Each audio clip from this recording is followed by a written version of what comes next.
For a list of the people that have endorsed me, I would be more than glad to give anyone that. If you come up to me afterwards, I'll get your phone number and I'll make sure that you get a copy of the people that have endorsed me. There's a fair number, environmentalists and manufacturing, and but I'd be glad to get you that. I don't have that off of the top of my head. To be honest with you, I've been much more focused on out there meeting people and talking door to door with people than I have been about who's endorsing me and who isn't. And the first part, negative campaigning? The negative campaigning, I believe that it's fair to talk about a person's voting record. I think it's fair to talk about who is supporting you.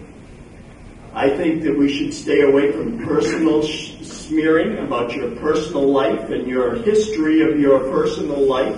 I think we should stay away from that. Stay away from our families. Stay away from taking pictures of our houses and sending them out to people. I think we should stay on our record. Anything else on negative campaigning? We're good. Next question is on veterans. This would be for Mr. Farnham. What is your stand on Veterans Affairs? And have you ever served in the armed services? I served in the Navy from approximately November of 1964 until about October of 1968, and a short period of time after that as an inactive reservist in the Naval Reserves. I'm on the Veterans Committee in Springfield. It was not something that was automatically going to happen. I insisted on it. I said, I want to be on that committee. It means a lot to me. And I really appreciate that I was able to get a slot made so that I could be on that committee, because I really want to have a good effect on the veterans, both the old and the young. And I prefer not to think of myself as an old veteran, and I'm not a young veteran. So our veterans deserve all of our respect, all of our veterans. No applause. Please hold applause. Ms. Munson. Well, I'm not a veteran, but I appreciate the service that our veterans have provided for keeping us safe and protecting our rights and our values as American citizens. I have worked with our local veterans groups to help put together resources for our new veterans, our young veterans who have specific issues. Some of them, went right out of high school and joined the military and provided their service, and now they're back and they need help with education and with getting jobs. Women veterans and their unique needs, and how do we best meet those needs? And how do we bring all of our veterans together to help each other weather, all of the issues that we're going to face? So I think it's important that as a state, we understand all of these issues and put together programs that make sense and that actually do provide the services that these very special individuals need and deserve from us. The next question, we'll start with Ms. Munson. What is your definition of family, and what do you think are the limitations of a woman's right to choose? Boy, families come in all shapes and sizes, divorced families, families with adopted children, foster families. I don't have any one definition. My my position on women's right to choose, I believe women have a right to choose, especially in cases of rape and incest, in cases of health and life of the mother. I do believe, however, that parents also have a right to know when their children have a medical procedure, and I don't support late-term abortion. Mr. Farnham? I believe in a woman's right to choose also. I think we should do everything we can. You know, churches used to play a huge role in family, and I believe that we should do everything we can to support the life of a baby, the unborn. I think we should do everything we can.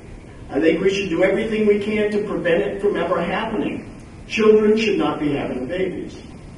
So, you know, we need to do more within our own communities in that area. What was the first part, Ziggy? The first part, what is your definition of a family? I know my family, and I love my family. You know, it's the strength of my life. And it really hurts me when families don't have that sense of core, that they support each other. When you see split families, that's really a lot of our problem, is there are too many families out there where there's not a father in the family mentoring the young people growing up. We need to provide more mentoring of our young people. A lot of problems would be resolved in our communities if we had that, either the family unit or we as men and women mentor our young men and young women. Teach them the values of our community and our own values. Next question is for Mr. Farnham. States' rights. In recent years, many citizens are becoming increasingly concerned that the federal government has overstepped its bounds as outlined in the U.S. Constitution. What steps would you take to ensure the right of Illinois to govern itself without excess federal intrusion? Well, that's a very interesting question. It's interesting, I just read the Constitution not too long ago, which isn't something I normally would do, but I did want to go through it. But I'm not exactly sure how to answer that. I think that, as I told you, I believe in local control, whether it's state to county to municipalities. I believe in that. When things are passed, such as the national health care and that sort of thing, we need to really, really keep our alert and make sure that as that comes at us in our state, that we watch that and make sure that it is handled to the best of our ability. Some of us like it, some of us don't. But we have to, as legislators, make sure that that's not going to devastate our own state. Ms. Munson? I believe in states' rights, and I believe in the separation of powers and the separation of government, so that we have local control. We know what's best for our state and our local communities.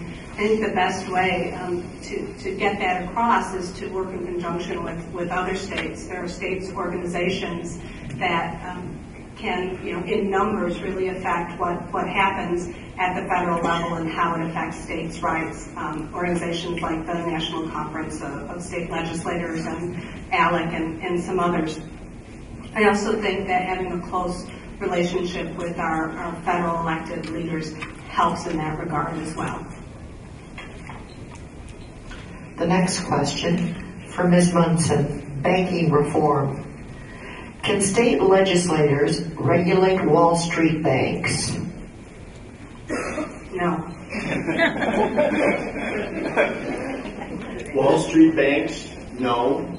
State banking rules? Yes.